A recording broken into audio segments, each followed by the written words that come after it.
La vaine gloire, chapitre 7. Dormirunt, somnum, suum, viri, diviciarum, et nihil, invenerunt in manibus suis. Les hommes, chargés de richesses, ont dormi leur sommeil, et ils n'ont rien trouvé dans leurs mains.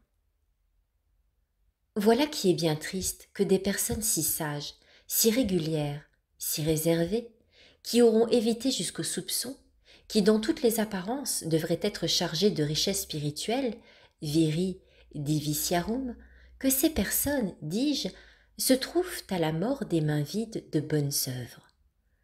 Pas une action sainte, pas une intention bien droite ou bien pure, l'amour de la gloire ayant tout enlevé ou tout corrompu.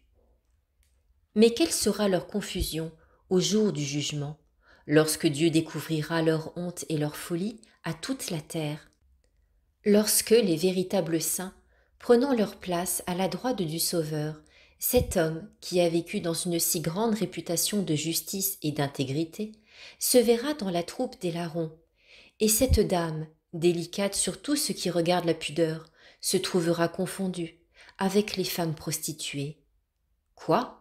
Seigneur, vous n'appelez point ces personnes qui ont vécu avec tant d'honneur et de probité, dont la conduite a toujours été irréprochable, qui n'ont jamais donné sujet au moindre discours, qu'on a proposé comme l'idée de ce qu'on appelait honnêtes gens dans le monde?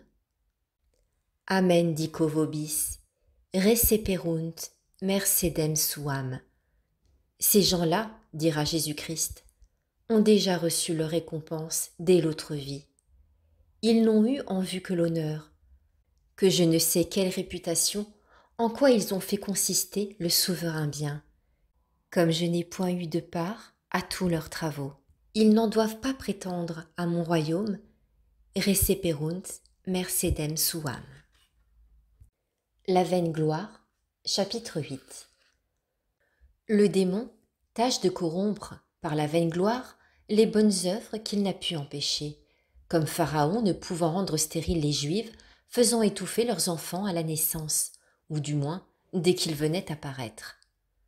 La mauvaise intention est comme ces accoucheuses qui étouffaient les enfants en même temps qu'elles les tiraient du sein de leur mère. Et la vaine gloire est comme ces satellites qui noyaient ceux qui avaient échappé aux accoucheuses égyptiennes dès qu'ils les avaient découverts. Voilà pourquoi il les faut cacher comme la mère de Moïse. Elle conçut et enfanta un fils, et le voyant beau et bien fait, elle le cacha. Nos victoires sont des armes dont le démon se sert pour nous vaincre, prenant de là occasion de nous inspirer de l'orgueil. On travaille beaucoup, on ne gagne rien, on perd tout, on devient esclave du monde. Un esclave travaille sans relâche, tout le fruit de sa peine est à son maître. On court après de la fumée qu'on ne saisit pas, on abandonne des trésors qu'on avait entre les mains. On s'empresse pour plaire aux hommes et à Dieu. On ne plaît pourtant pas à cela, et on déplaît à celui-ci. On peut dire que de tous les faibles, il n'en est aucun qui ait tant empêché d'hommes et de femmes de se sanctifier. On perd la vie inutilement, car on ne pense qu'à plaire au monde. On est la moitié du jour à se parer et à s'habiller. On fait pour le monde tout ce qu'ont fait les saints pour Dieu, sans les adoucissements qu'ils ont eus. Et même avec de grands chagrins, de grandes inquiétudes, le monde étant composé de plusieurs têtes bizarres, opposées, inquiètes, incommodes, fâcheuses. On fait même servir Dieu au monde, lorsqu'on publie ses grâces, qu'on s'en sert pour acquérir une vaine réputation. On se glorifie en faisant le mal, d'une chose dont on rougit après l'avoir faite. Au contraire, on rougit de faire le bien, et on en tire vanité quand on l'a fait. Il est étrange que Dieu paie si exactement et si libéralement tout ce qu'on ne fait que pour lui, et qu'on se mette si peu en peine de ne plaire qu'à lui. Le monde, au contraire, ne paie point, dès qu'il s'aperçoit qu'on travaille pour lui et que chacun s'empresse à le satisfaire, et le voir comme le juge de tout le bien qu'on fait. Le joug du Seigneur serait insupportable s'il exigeait tout ce qu'on fait pour le monde. On surmonte, on affaiblit tous les autres ennemis par la pratique des vertus. Et c'est par cela même que la vaine gloire se fortifie. La vaine gloire, chapitre 9. Et quoi? Ce ne sera jamais assez pour moi d'avoir Dieu et tout le ciel pour témoin de mes actions? Je ne serai pas content si, avec la très sainte Trinité, outre Jésus-Christ et Marie, outre les anges et tous les saints, il n'entre encore un tas de misérables aveugles et ignorants dans le théâtre devant lequel je veux agir. Que toute la terre me blâme, disait un ancien, pourvu que Caton me loue. Je n'aurai pas de peine à me consoler du jugement de tout le reste du monde, quand j'aurai Caton pour moi. Le monde est plein de ces gens-là. Voyez ce que les autres ont gagné auprès de vous, ce que vous les estimez. Avez-vous seulement pensé à eux? Avez-vous fait réflexion à leur action, à leurs paroles?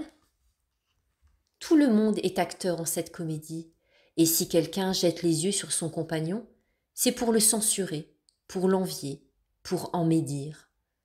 Cet homme dont vous cherchez l'estime pense, en même temps, à gagner la vôtre. On s'aveugle pour le bien, on ne s'en aperçoit pas. Il s'imagine que chacun pense à lui, parle de lui, soit en bien, soit en mal, et personne n'y pense. Imaginez-vous qu'il est peu de gens qui ne s'estiment pour le moins autant que vous vous estimez vous-même, et que par conséquent, ils sont bien éloignés de vous admirer. Il faut édifier son prochain, j'en conviens. Mais, outre qu'il faut le faire par un zèle bien pur de la gloire de Dieu, il faut lui cacher tout ce qu'on n'est pas obligé de faire en sa présence, et imiter Jésus-Christ, qui se détacha de la terre à la vue de ses disciples, mais qui se couvrit bientôt d'un nuage, pour leur dérober la vue de son triomphe.